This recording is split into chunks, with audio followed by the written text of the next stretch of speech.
My wife opened our marriage at the party, then froze when I asked her best friend out instead. My name is Trevor, and if you had told me 6 months ago that my marriage would implode beside a rented champagne fountain while strangers pretended not to stare, I would have laughed in your face. Back then, I still believed loyalty meant something. I still believed my wife respected me, even during the rough patches. Most of all, I believed humiliation was something that happened to other men. The party was supposed to celebrate her promotion. She worked for a luxury real estate firm in downtown Chicago, and her office rented the rooftop lounge of an expensive hotel overlooking the river. Everything about the night screamed money, crystal glasses, gold decorations, waiters carrying trays of seafood I couldn't pronounce. Half the guests wore watches worth more than my pickup truck. I stood near the bar, nursing a whiskey, while my wife floated through the crowd in a silver dress that attracted attention like a magnet.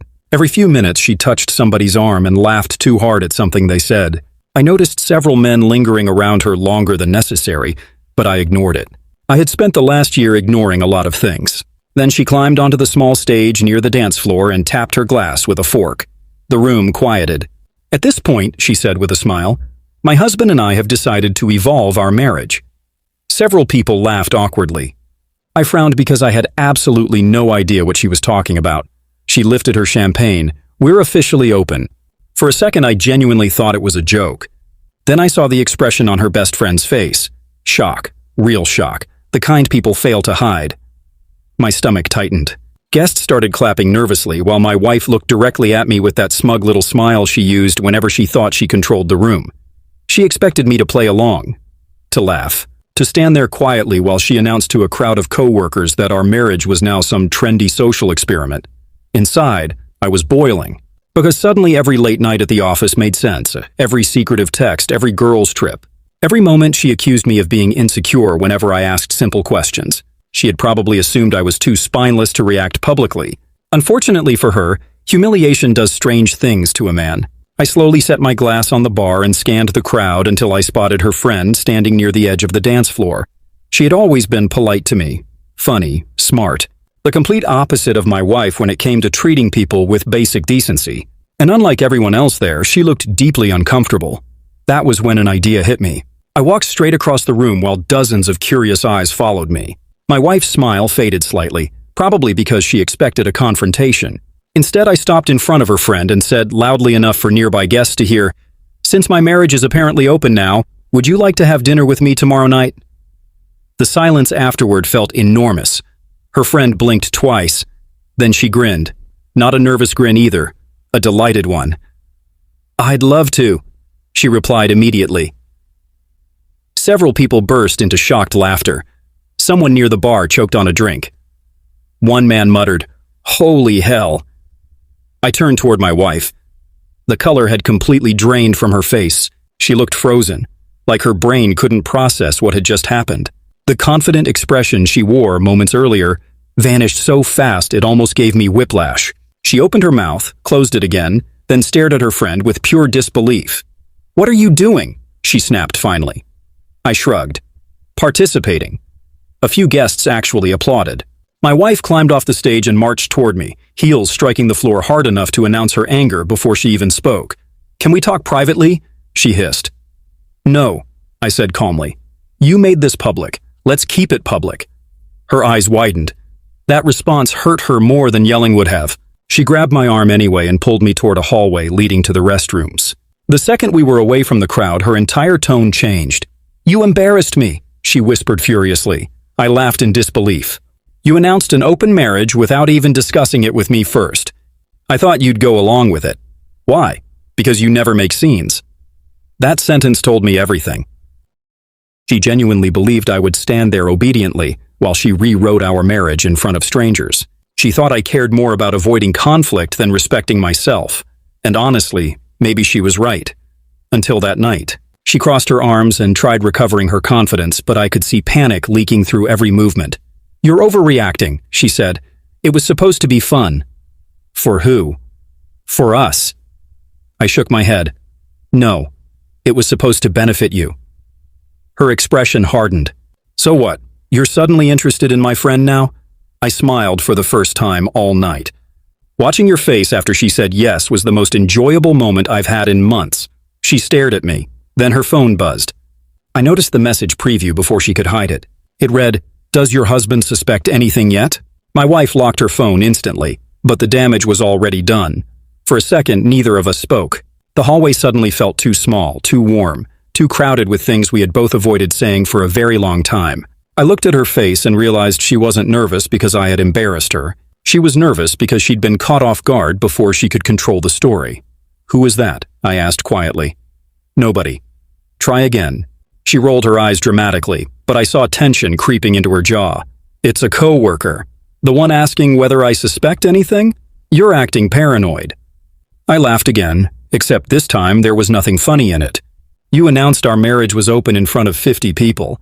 I think we passed paranoid about 20 minutes ago."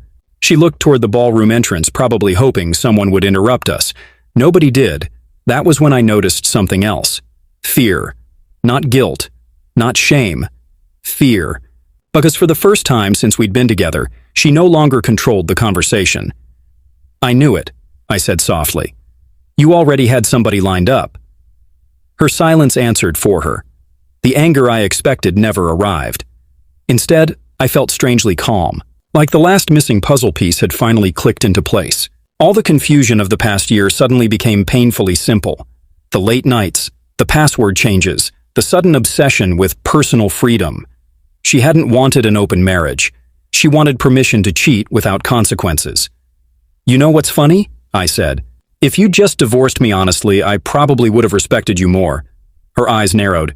"You think you're innocent? You've been emotionally unavailable for years." "There it is." "What?" "The excuse." She stepped closer, lowering her voice. "You stopped paying attention to me. I worked 60 hours a week. You stopped trying. I was trying to build a future. Well, congratulations," she snapped. "Now you can build it alone." Normally those words would have crushed me.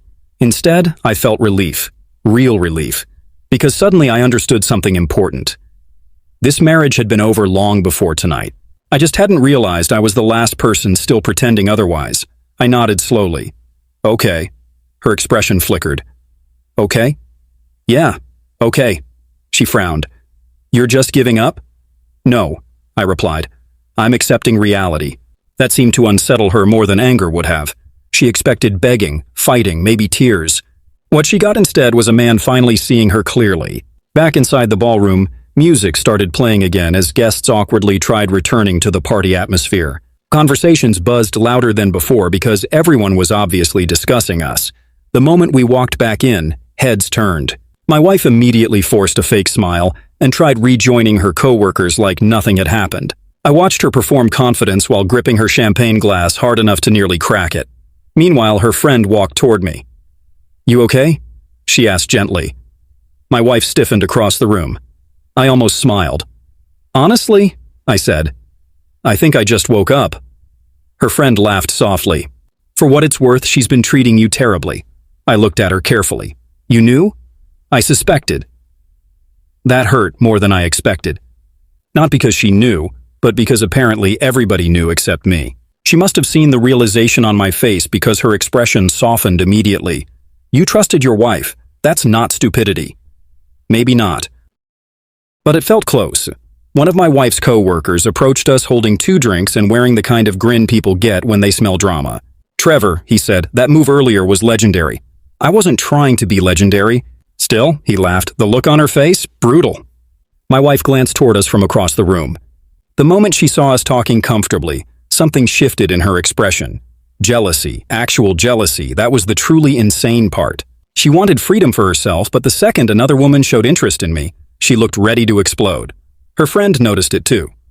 "Oh, wow," she murmured. "She hates this." Good. For the next hour, I stayed exactly where I was. I laughed, talked, drank. Every time my wife looked over, she saw me standing beside the very woman she never expected would say yes to me publicly. And every single glance chipped away at her confidence a little more. Then things got worse for her.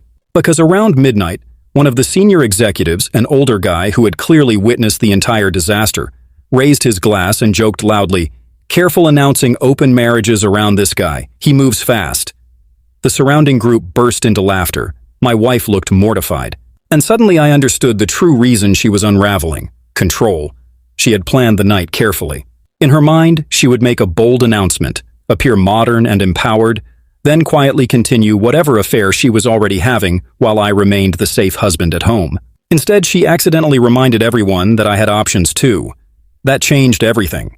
Around 12:30, she finally cornered me near the elevators. "We need to leave," she said through clenched teeth. "You can go ahead." Her eyes widened. "You're staying?" "Yeah." "With her?" I glanced toward her friend who stood near the bar talking with another guest. "Maybe." "You're unbelievable." "No," I replied calmly. "What's unbelievable is announcing an open marriage before warning your husband." Her composure cracked completely then. "You're doing this to punish me. You already punished yourself." For a moment I thought she might slap me. Instead, she leaned closer and whispered, "You think this woman actually wants you? She's only enjoying the attention." I shrugged. Maybe.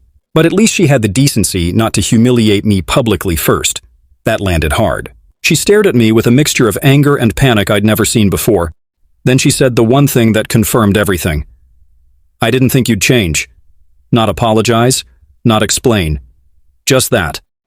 I didn't think you'd change." That sentence echoed in my head long after she stormed toward the elevators alone.